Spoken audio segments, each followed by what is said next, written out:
Drawing out the facts.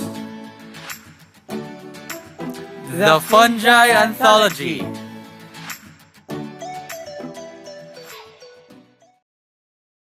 Hello, and welcome to the Fungi Anthology.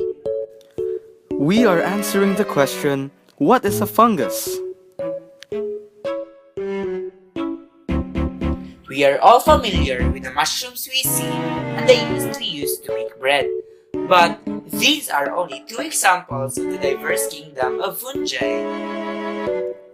They're a group of organisms completely separate from animals and plants, and they can be unicellular like yeasts or multicellular like the mushrooms you might add to a stir fry. First of all, how do they live? Fungi are similar to animals in the sense that they are heterotrophs.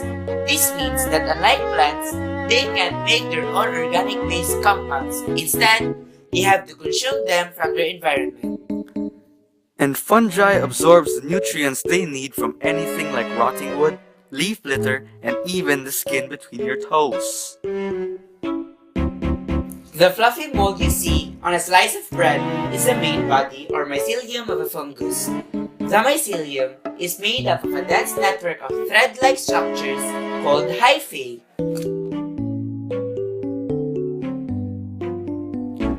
These look a bit like plant roots, and they are how fungi take up nutrients. But unlike plant roots, they actively release into their local environment enzymes and other digestive chemical juices that break up compounds into simpler molecules that the fungal hyphae can take up. And these hyphal networks operate on a massive scale. In fact, the mycelia of the fungi can extend for hundreds of meters beneath the soil. But working on its own is not always enough for a fungus to extract all of the nutrients it needs. Instead, many team up with plants, and in some cases, without this relationship, neither can survive without the other. These interactions are known as mycorrhizae. The plant swaps some of the carbohydrates produced through photosynthesis in return for phosphorus, magnesium, and copper collected by the fungi from the soil.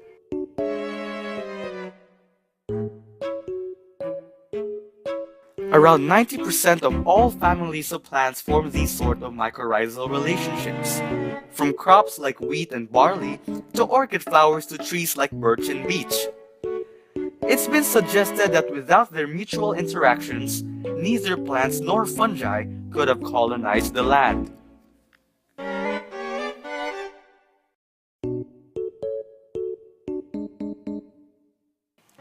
So, what are toadstools and mushrooms? These are the fungal fruiting bodies. They release spores that can either germinate on their own to form a new individual by asexual reproduction. All the spores can join together to form a new organism, thereby reproducing sexually. Having the flexibility to reproduce sexually or asexually is a great advantage that allows fungi to exploit stable conditions or adapt to changing new ones.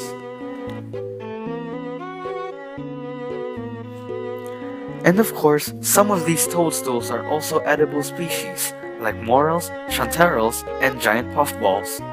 As well as the cultivated field mushrooms you buy in the supermarket, all make excellent additions to the dinner table.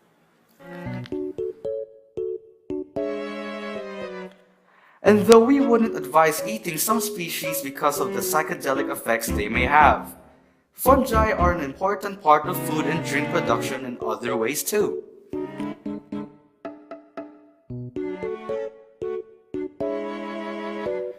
Corn is made from the Fusarium fungus and a form of aspergillus mold that is essential for soy sauce and medicine production in Japan.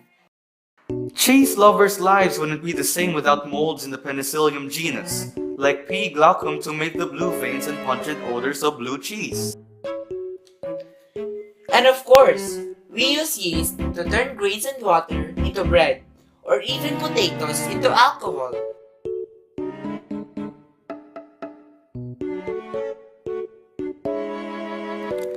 Yeasts are single-celled fungi that reproduce asexually by budding. The next generation simply bud off the parent rather than releasing spores like the toadstools we mentioned earlier. When the yeast feeds off maltose sugar and flour malt or mashed fruit, it produces carbon dioxide plus water if there's plenty of oxygen and alcohol if there's no oxygen.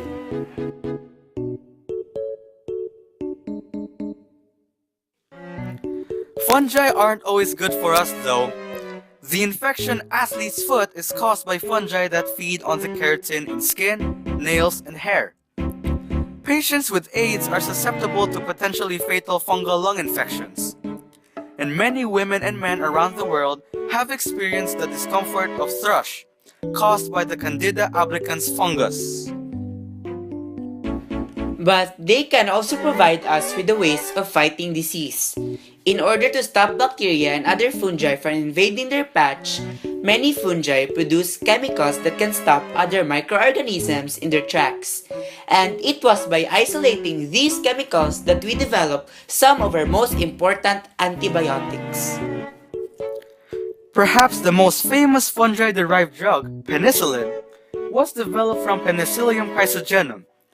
It's very closely related to the penicillium fungi we met earlier, used to make blue cheese. So, fungi are an extremely diverse kingdom of organisms. Many plants couldn't survive without them, and they are important decomposers. Something to think about next time you wrinkle your nose in disgust at a moldy piece of bread.